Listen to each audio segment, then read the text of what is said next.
Hey guys, this is F1 Podcast, episode 108, and Max, we're about to do our Malaysian review.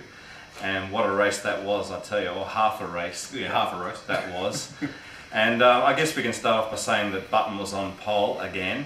And you know, that was pretty cool, Max, to see Button on pole again.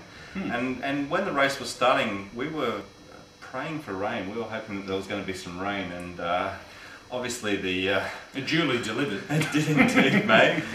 So let's talk about the start a little bit. What I loved from the start was that the Rosberg, with his in-car footage, he just had a dream start, mate. He was obviously imagining that start in his mind, and he just, you know, just took off down the pit straight and got into turn one first and hit the lead, mate. Mate, absolutely nailed it. I was really impressed with Nico's start. I think Jensen was half asleep. Yeah, he's probably snoozing. And Nico did get a great start, but yeah. Oh, for sure. But I mean, you've got to do what you've got to do to get the great start, and he certainly did.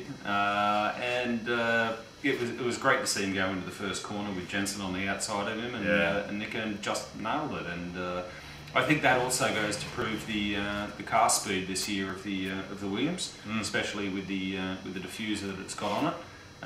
And he did a wonderful job, and he caught Button napping. Mate, there's plenty of speed in that Williams, and you know, in the first couple of laps, Nico just took off, got a good gap to the rest of the field, and Robert Kubica, of course, didn't go really too far on his start. Well, he went nowhere, and it's kind of hard to go anywhere when your engine's on fire. I remember him going around in the formation lap, and Pep and I were watching it, and Robert came over the radio. It sounded as though he was saying there's something wrong with my bananas. Well, at least that's what we thought, and we started laughing. And he was right, there was something wrong with his bananas, because he couldn't get off the start line, and then his car caught on fire. So yeah, disappointing race for Robert. Yeah. Well, Max, I put a comment on the channel saying that I expected feistiness and shenanigans at turn one, and there were neither, mate. They had a very clean start, which was, you know, it was good to see a clean start to the Grand Prix. It's not like you to be wrong though, mate. No, me either. Just need to look at my tips for that. So, mate, in the you know, before the first round of pit stops, Nico Rosberg was steadily pulling away, and they were sort of focusing on some battles in midfield, and there was that concertina of four cars which young Mark Webber was involved in, and there was some really good racing, mate. I was really enjoying seeing some overtaking and some you know, action between Webber and Alonso and Lewis and Vettel coming through. Absolutely fantastic. It was great. It was also interesting to see from my point of view as well, when Webber was tussling with Alonso. When Alonso got onto the back straight, he just hit the KERS button and just went whoop, bang. And it's, I mean, this is no surprise. I mean, I think we all knew that if KERS was going to suit any track in the early part of the season, that it was going to be Sepang with its two long straights, and it kind of proved correct in that little tussle. Yeah, no doubt about it. But that Red Bull's pretty bloody quick, mate. It is, mate, and it looked very clean. There was good, clean racing there. There was sort of, you know, an overtake here, and then someone else would take them back, and you know, as you said, along the straights there was a bit of KERS action, and I was loving it, mate. It was some great battles there. I'm just glad that the director of whoever was running this TV show was able to give us a good look at the midfield battle, which was great. I mean, Rosberg was out in the distance and all that sort of thing, or actually I think it was Button at that stage, but it was fantastic to see the midfield battles. There's no doubt about it. That was racing. Thank you very much, Mr. Sepang.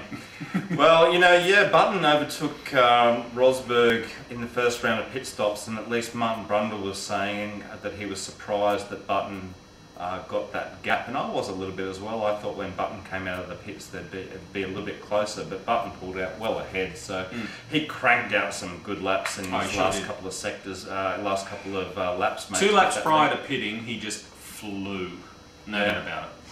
Yeah, and we had Vettel, as I said, scything through the field, and Massa, of course, you know, he started way back because of his qualifying fuck-up, Max, so then Massa didn't really feature too much in the race. And, you know, Kimi was in there as well, but, you know, it was quite interesting to me to have the battles at the front with the Toyotas and the Renaults and the Brauns and things, and McLaren and Ferrari are just sort of nowhere, mate. Who? Yeah. Who were they? Yeah. Isn't it amazing? After 2 races, Ferrari have no points. Yeah. 0. Nothing. And McLaren's got 1. And I'm a pretty big Kimi fan, and he's got absolutely nothing. Yeah. And as you said, McLaren have got what, a point? Yeah. Through Lewis. I mean, this is Formula One's been turned around and shaken upside down. There's no doubt about it. But it is fantastic to see the likes of your Toyotas up there as well. You know, with the qualifying and the like doing really well, and you know, it's great to see different teams up there. Yeah. And it's quite remarkable to see. Well, maybe not Brawn up there as well. So it bodes well for Formula One. Well, mate, about this point of the race, everyone was just expecting, when is the rain going to come? When exactly is it going to come? And Ferrari did a little bit of a gamble with Kimi. They brought him in 4 or 5 laps early, put the wet tyres on. And I'll tell you what, it was a gamble given that it wasn't, I think it might have been spitting slightly or maybe not, I don't know. But it was light rain. But it was a gamble for Kimi, which didn't pay off. But you know, everyone knew the rain was coming. The Sepang circuit is right next to the airport, so they've got pretty good coverage there of what's happening. And mate, it started to rain, and there was a little bit of rain, and then the monsoon hit. Oh boy! Welcome to Malaysia. Oh jeez.